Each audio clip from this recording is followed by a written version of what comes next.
Alright, I'm just videoing some of the stuff we've been playing with.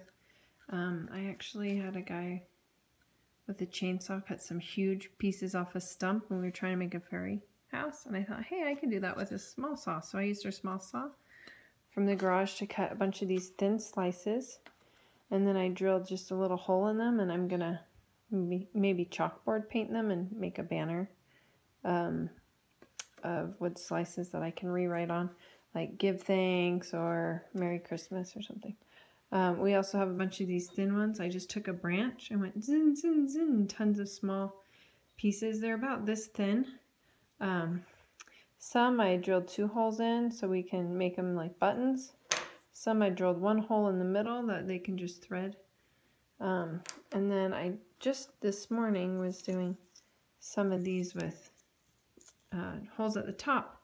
I'm actually going to tie string around it and then tie them on our little glass mugs right here. Oh, it's so bright. Let's move it over here. The glass mug, we tie the string on here, and for Thanksgiving, people can write their initials on it so they can keep track of which mug is theirs for Thanksgiving.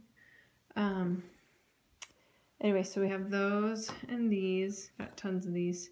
I'm also going to do smaller. I need to find a smaller branch, maybe 2/3 the size, and drill a hole, and we're going to make our own Christmas decorations this year for or ornaments for the Christmas tree. I'll have Ethan and Nellie decorate their own, and we might draw some designs or a star, or do like a little manger outline, or just write Merry Christmas on some, or the Christ's names. You can do different names, like a name for the 12 days of Christmas, or even 25. I'm sure we can come up with 25. Put one on a day. That would be pretty awesome. Anyway, so I was doing this. I'm in charge of Thanksgiving this year for my family. I thought, oh, I should have some hot plates. So I just glued a bunch of these on this piece of felt. And the kids were having so much fun with it. Ethan's like, I want to do my own. So he made his own little hot plate one.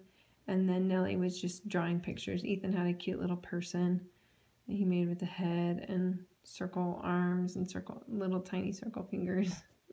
Anyway, so it's fun having a variety. These are really small, like the thickness of your finger. These are thicker than your thumb, like 2 fingers. It's fun at least having 1 and 2 finger thickness of branches. Get your variety and fill in your spaces.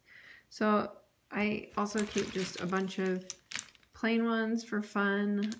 They use them sometimes for their little tiny dolls. They're like plates, and then they use the little ones for like a little cup next to the plate or something. Or you can do them thicker. We're also going to do some thick ones for candles. We're going to get wood this thick, and we're going to chop it. We have aspen trees, so it'll be the nice white with a kind of black.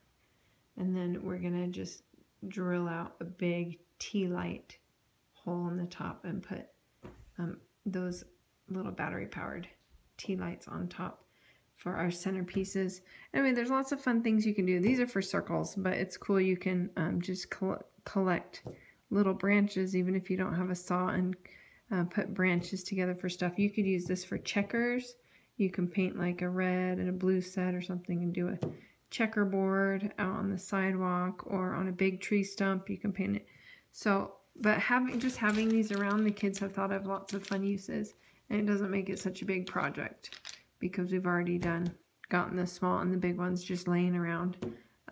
Same with rocks. Having rocks, you can do some with rocks if you have some uniform rocks. But playing with rocks or painting the rocks and just having natural materials kids can play with, they get super creative, and it's really fun. By the way, pipe cleaners work well for kids for threading these, because string could be a little bit hard for some of the toddlers. Anyway, so there's some fun with wood.